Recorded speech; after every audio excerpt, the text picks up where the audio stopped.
सेबी बाग। हारस इधर आओ, मेरे पास क्यों नहीं आते तुम? जल्दी से मेरे पास आ जाओ, सिर्फ एक बार मेरे पास आ जाओ ना। एकदम घबरा कर हारस की आंख खुल गई।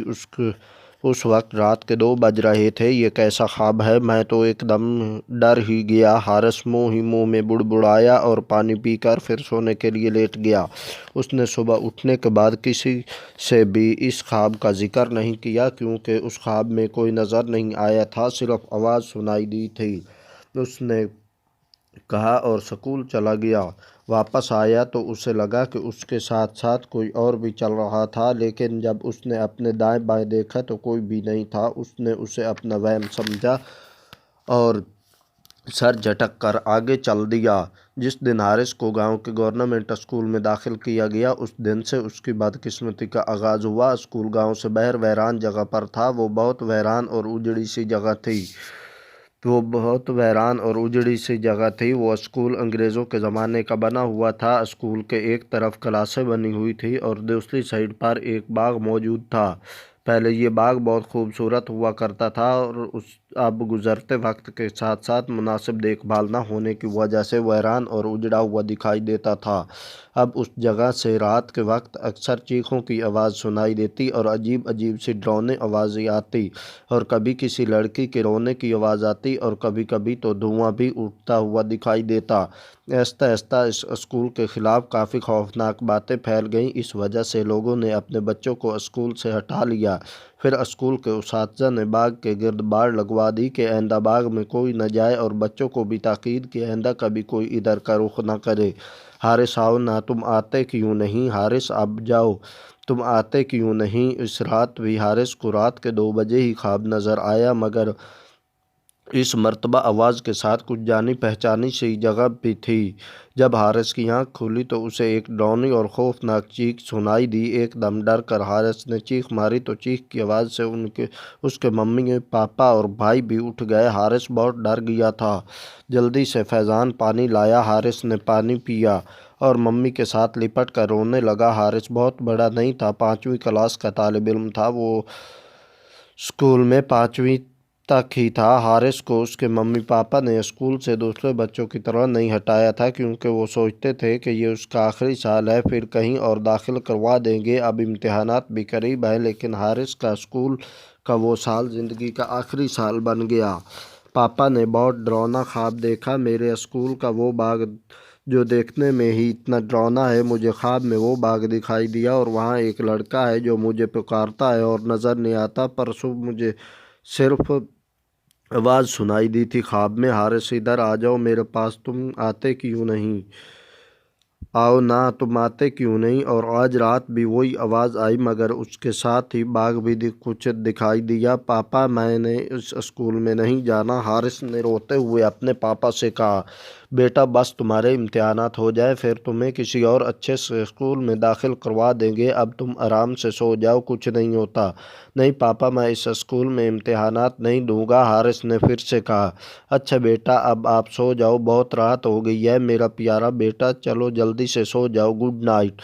जैद साहब के बोलने से पहले ही ऐमन, हारिस की मां, ने जल्दी से हारिस को गुड नाइट कहा और उसके साथ ही लिपट गई और हारिस के बालों में उंगलियां फेरने लगी। कुछ ही देर बाद हारिस नींद की वादियों में खो गया और अपने वालिदैन को गहरी सोचों में छोड़ दिया। मैंने सोचा कि अब हारिस को इस स्कूल से हटा लेना चाहिए। ऐमन बेगम ने जैद से कहा, बेगम तुम्हारा दिमाग तो ख़राब नहीं हो गया? बच्चे की बातों में आ रही हो तुम। वैसे ही उसे कोई डरावना ख्वाब आया होगा और तुम उसे स्कूल से हटाना चाहती हो। जैद साहब सख्त अल्फाज में बोले तो कुछ देर तक खामोशी छाई रही। फिर जैद साहब ही नरम लहजे में बेगम को समझाने लगे, मैं जानता हूँ कि स्कूल का बाग बहुत अजीबो-गरीब और ख़तरनाक किस्म का है, लेकिन टीचर ने उस बाग में बाड़ लगवा दी है और बच्चों को सख्त तलकीन किया है कि उस बाग की तरफ ना जाएं। वहाँ अब कोई भी बच्चा नहीं जाता, और वैसे भी हमारा हारिस बहुत समझदार है। वो जब हम लोगों को कोई बात रद्द नहीं करता तो फिर अपने उस्ताद की बात कैसे रद्द करेगा? वो समझदार है, इससे ज़्यादा तो तुम समझदार हो। ये उसका स्कूल में आखिरी साल है, बस 1 माह की बात है। इम्तिहानात के बाद हम उसे किसी और अच्छे से स्कूल में दाखिल करवा देंगे। जैद साहब के नरम लहजे में समझाई गई ऐमन کی سمجھ میں آ گئی۔ اچھا ٹھیک ہے، جیسے آپ کی مرضی یا جیسا آپ مناسب سمجھے، ایمن بیگم نے زید صاحب سے کہا۔ اچھا اب تم آرام سے سو جاؤ، میں بھی سونے کے لیے جا رہا ہوں، صبح آفس بھی جانا ہے، صبح میٹنگ بھی ہے، زید صاحب نے بیگم سے کہا۔ روٹین کے مطابق ایمن بیگم ناشتہ بنا رہی تھی کہ حارث اٹھ کر ان سے لپٹ گیا۔ کیا بات ہے میرے بچے، کیا ہوا؟ ایمن بیگم نے حارث کو پیار کرتے ہوئے پوچھا۔ ممی میں اسکول نہیں جاؤں گا، آپ کو پتہ ہے ممی، میں نے رات کو خواب میں اسکول کا وہ ڈراؤنا بھیانک باغ دیکھا تھا اور آواز بھی آ رہی تھی۔ حارث میرے پاس تو آؤ، تم آتے کیوں نہیں؟ حارث نے ایمن بیگم سے کہا۔ حارث کی بات سن کر ایمن بیگم بھی پریشان ہو گئی۔ اچھا بیٹا تم ناشتہ کرو پہلے، تمہیں پتہ ہے تمہارے پاپا بہت غصہ کر رہے تھے کہ حارث کا آخری سال ہے، ضائع ہو جائے گا۔ بیٹا تم ہمت کرو اور ہاں اس باغ کے پاس بالکل بھی مت جانا، کہیں آس پاس کھیلنا بھی مت، بس اسکول جاؤ، کلاس میں بیٹھو اور وہیں سے واپس گھر آ جاؤ۔ اوکے بیٹا، اور اگر تمہارا پاپا ابھی آ گئے تو میں تمہیں بہت ڈانٹیں گے۔ اب جلدی سے ناشتہ کر کے تیار ہو جاؤ، وین بھی آنے والی ہوگی پھر آپ کی۔ اوکے ٹھیک ہے مما، میں یونیفارم چینج کر کے آتا ہوں، اتنے میں آپ آملیٹ اور ڈبل روٹی فرائی کریں، اور مما چائے بھی بنانا۔ حارث ایمن بیگم کو کہا ہوا کچن سے باہر نکل گیا اور ایمن بیگم ناشتہ بنانے میں مصروف ہو گئی۔ جب حارث اسکول گیا تو تفریح کے وقت وہ بچوں کے ساتھ کھیلتا ہوا باغ کے قریب پہنچ گیا۔ اچانک پیچھے سے اس کے ٹیچر نے اسے دیکھ لیا اور باغ میں جانے سے بچا لیا۔ بیٹا میں نے سب بچوں کو سمجھایا تھا کہ اس باغ کے قریب کوئی بھی نہ جائے، تو پھر یہ کیا ہے؟ حارث بیٹا تم تو سب بچوں سے ہوشیار اور سمجھدار ہو، تو پھر کیوں جا رہے تھے وہاں؟ ٹیچر نے حارث سے کہا۔ اور تو حارث شرمندہ سا ہو گیا۔ آئی ایم سوری سر، آج کے بعد ایسا نہیں ہوگا۔ حارث نے شرمندگی سے جھکا لیا تو ٹیچر اس کے لیے سر پر شفقت سے ہاتھ پھیرا اور آئندہ کے لیے ہدایت کی کہ آئندہ مت جانا۔ اوکے سر، حارث یہ کہتے ہوئے دوبارہ بچوں کے ساتھ کھیل میں مصروف ہو گیا۔ گھر آ کر حارث کھانا کھا کر گیم کھیلنے لگا۔ حارث کو ٹھیک دیکھ کر ایمن بیگم کو اطمینان ہوا۔ پھر سارا دن تو خیر خیریت سے گزر گیا۔ حارث میرے پاس آؤ نا، تم آتے کیوں نہیں؟ حارث آؤ نا، آواز کے ساتھ حارث کو کوئی سایہ ہاتھ کے اشارے سے اپنے قریب بلا رہا تھا۔ حارث کی آنکھ کھلی تو پھر رات کے 2 بج رہے تھے۔ اس نے اپنے دائیں جانب دیکھا تو اس کے ممی پاپا سو رہے تھے۔ حارث نے انہیں بتانا مناسب نہیں سمجھا اور پانی پی کر پھر سو گیا اور معمول کے مطابق صبح پھر سے اسکول چلا گیا۔ اس دن اس کی کلاس کی ٹیچر نے چھٹی کر لی اور وہ پھر دوسرے بچوں کی طرح اسکول میں کھیلنے لگا۔ کھیلتے کھیلتے وہ باغ کی باڑ کے قریب پہنچ گیا۔ اچانک اسے باغ میں برگد کے پیڑ کے نیچے ایک چمکتا ہوا ہیرا دکھائی دیا۔ اس نے دوسرے بچوں کی طرف دیکھا، سب اپنے اپنے کھیلوں میں مگن تھے۔ حارث نے چپکے سے باڑ پھلانگی اور باغ میں برگد کے گھنے پیڑ کے نیچے ہیرا اٹھانے کی کوشش کرنے لگا۔ اس نے ہیرے کو اٹھانے کے لیے اپنا ہاتھ آگے بڑھایا اور ہیرے کو بہت غور سے دیکھا۔ ہیرا رنگ بدل رہا تھا۔ اس نے ہیرے کو پکڑنے کے لیے اپنے ہاتھ کو اور آگے کو بڑھایا تو اس کو اچانک چکر سا آ گیا اور وہ گر کر بے ہوش ہو گیا۔ دوسری طرف جب حارث چھٹی کے بعد اسکول سے گھر نہیں آیا، کافی انتظار کے بعد زید صاحب اور فیضان اور محلے کے کچھ لوگ اسے ڈھونڈنے کے لیے نکلے، لیکن حارث کا کوئی بھی اتا پتہ نہیں تھا۔ اسکول کے چوکیدار کے ساتھ مل کر حارث کو پورے اسکول میں تلاش کیا گیا، پھر گاؤں کے سبھی گھروں سے پتہ کروایا، مگر حارث کہیں بھی نہیں ملا۔ سارے گھر والے بہت پریشان۔ ہائے اللہ، میرا بچہ پتہ نہیں کہاں چلا گیا، جانے کس حال میں ہوگا۔ ایمن بیگم روتے روتے زید صاحب سے کہہ رہی تھی اور زید صاحب انہیں صرف تسلیہ دینے کے علاوہ اور کچھ بھی نہیں کر سکتے، اور کرتے بھی تو کیا، کیونکہ حارث کا کچھ بھی پتہ نہیں چلا تھا۔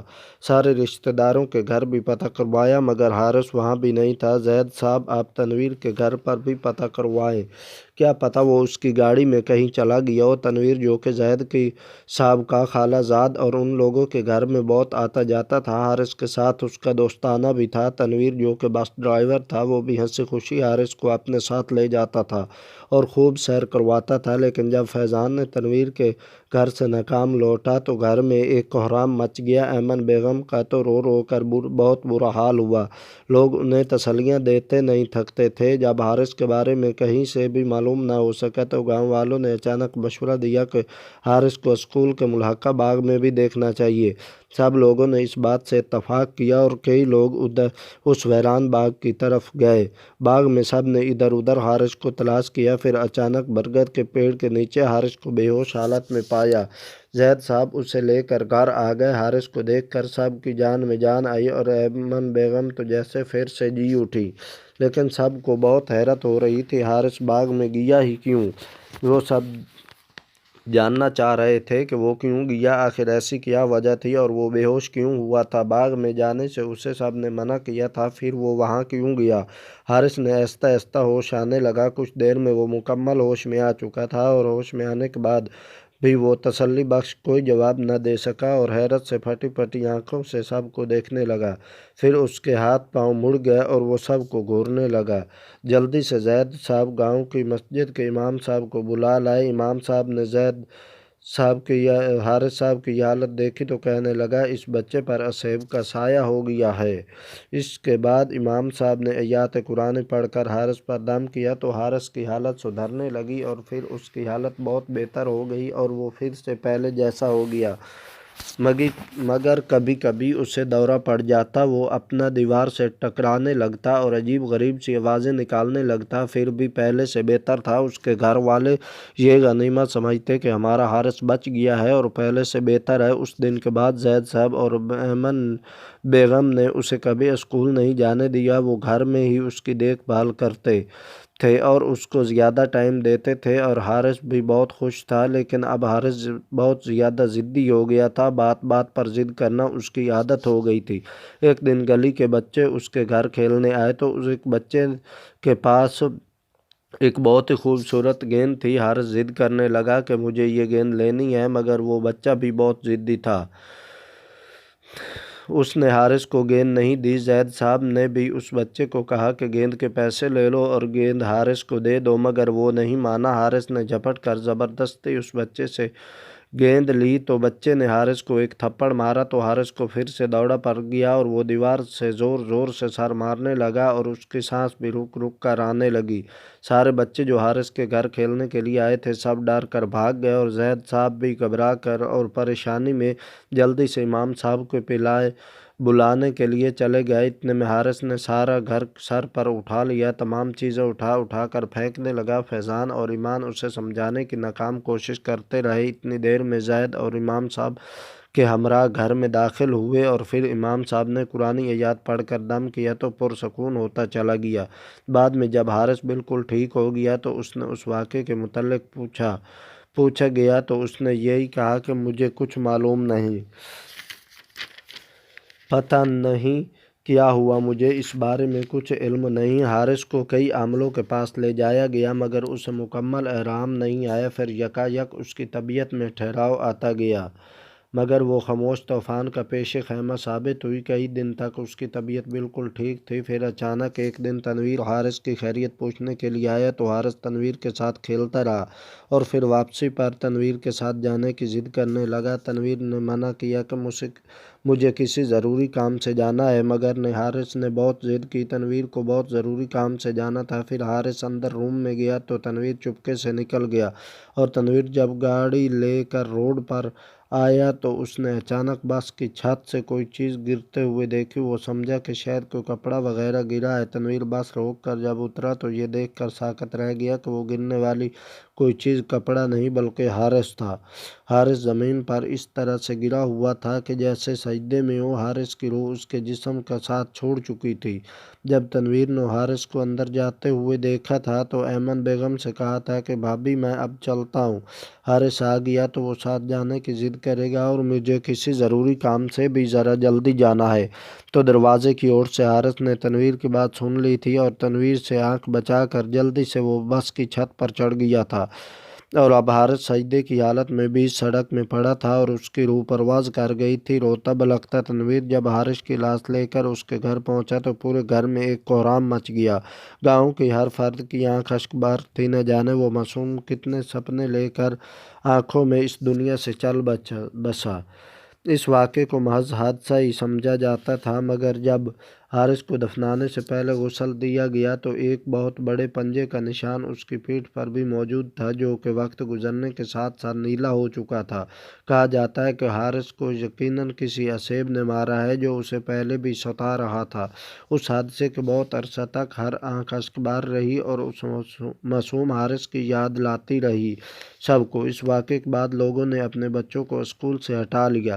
شاید وقت کے ساتھ ساتھ اس واقعے کو بھول جایا جاتا، مگر پھر یہ ہوا کہ حارث کی روح اکثر اپنے گھر میں گھومتی نظر آتی۔ حارث کی جب پہلی برسی تھی تو گاؤں کی کافی خواتین ان کے گھر میں بیٹھی ہوئی تھیں کہ اچانک حارث کے کمرے سے ایک ہولناک چیخ سنائی دی۔ پھر وہ چیخ رفتہ رفتہ زور پکڑتی گئی۔ ہر فرد سہم چکا تھا۔ اس کے بعد ہر برسی والے دن حارث کی روح کو ایک کمرے سے دوسرے کمرے میں جاتا دیکھا گیا۔ حارث کی روح واضح نظر آتی، اس کی سسکیاں لوگوں کو دہلا کر رکھ دیتی تھیں۔